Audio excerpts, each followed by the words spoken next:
Students आज हम लोग ऑर्बिटल का इलेक्ट्रॉनिक कॉन्फ़िगरेशन देखने वाले हैं। अभी तक हम लोगों ने 2882 यानी शेल्स का इलेक्ट्रॉनिक कॉन्फ़िगरेशन देखा था। अब हम लोग देखेंगे कि ऑर्बिटल्स का इलेक्ट्रॉनिक कॉन्फ़िगरेशन कैसे करते हैं। तो पहला इलेक्ट्रॉन हमारा 1s में जाएगा, दूसरा इलेक्ट्रॉन 2s में जाएगा, थर्ड इलेक्ट्रॉन 2p में आगे इलेक्ट्रॉन 2p में जाएगा, फिर थर्ड s में, फिर थर्ड p में, थर्ड p के बाद 4s में, 4p के बाद थर्ड डी में, और ऐसे करते करते आपको ये डायग्राम बहुत ध्यान में रखना है कि हमारे इलेक्ट्रॉन्स कब किस शेल में एंटर करेंगे, किस सब शेल में एंटर करेंगे, ये भी ध्यान रखना है। और खास बात क्या याद रखनी है कि जो एस में इलेक्ट्रॉन है वो केवल 2 रह सकते हैं, पी में सिर्फ 6 इलेक्ट्रॉन रह सकते हैं, डी में 10 इलेक्ट्रॉन रह सकते हैं और एफ में 14 इलेक्ट्रॉन रह सकते हैं। ठीक है, हमारा पहला कॉन्फ़िगरेशन देखिए लिखा हुआ है हाइड्रोजन का। हाइड्रोजन का एटॉमिक नंबर होता है 1, तो इसमें केवल एक इलेक्ट्रॉन है जो कि बनेगा 1s1, यानी फर्स्ट जो हमारा है फर्स्ट शेल में एक सब शेल है, इसमें एक इलेक्ट्रॉन चला जाएगा। दूसरा है हमारा हीलियम का।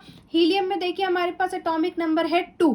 ठीक है, तो इसका बनेगा 1s2। पहली शेल में जो पहला सबशेल है एस सबशेल, उसमें 2 इलेक्ट्रॉन चले जाएंगे। लिथियम का देखिए 1s2 एटॉमिक नंबर 3 होता है, तो पहले 2 इलेक्ट्रॉन किस में जाएंगे, 1s में जाएंगे, फिर जो थर्ड इलेक्ट्रॉन है वो 2s में जाएगा। फिर यहाँ पे देखिए हमारा सोडियम का एग्जाम्पल है, तो सोडियम में पहले जो 2 इलेक्ट्रॉन है उसका एटॉमिक नंबर कितना होता है, 11 होता है। तो पहले 2 इलेक्ट्रॉन जाएंगे एस सबशेल में, एस सबशेल के बाद जाएंगे सेकेंड की एस सबशेल में, फिर सेकेंड की पी सबशेल में 6 इलेक्ट्रॉन जाएंगे, 2 4 6 यानी 10 इलेक्ट्रॉन हो गए। अब जो लास्ट इलेक्ट्रॉन बचा हुआ है वो हमारा कहाँ जाएगा, थर्ड एस में जाएगा। यहाँ पे आपको याद रखना है ये जो एन लिखा हुआ है 1 2 3 4, एन मतलब है शेल्स।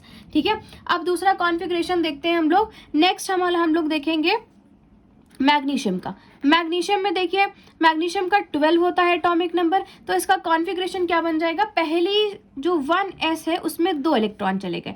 अब 2 इलेक्ट्रॉन किस में जाएंगे, 2s में जाएंगे। 2p में हम कितने इलेक्ट्रॉन भर देंगे, 6 इलेक्ट्रॉन भर देंगे, तो ये बन गया 10। अब कितने बचे हमारे पास, 2 इलेक्ट्रॉन बचे, वो 2p के बाद किस में जाएगा, थर्ड s में 2 इलेक्ट्रॉन चले गए।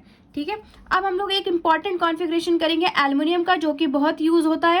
एल्युमिनियम का कॉन्फ़िगरेशन है इलेक्ट्रॉनिक नंबर है 13, तो इसमें फर्स्ट एस में हमारे 2 इलेक्ट्रॉन चले जाएंगे, सेकेंड एस में 2 इलेक्ट्रॉन चले जाएंगे, फिर सेकेंड एस के बाद इलेक्ट्रॉन किस में जाएंगे, सेकेंड पी में 6 इलेक्ट्रॉन चले गए, फिर थर्ड एस में 2 इलेक्ट्रॉन चले गए। अब बचा 1 इलेक्ट्रॉन, ये 12 हो गए। 12 का कॉन्फ़िगरेशन मैंने लिख दिया। अब जो लास्ट वाला 13th इलेक्ट्रॉन बचा है वो थर्ड एस के बाद जाएगा थर्ड पी में।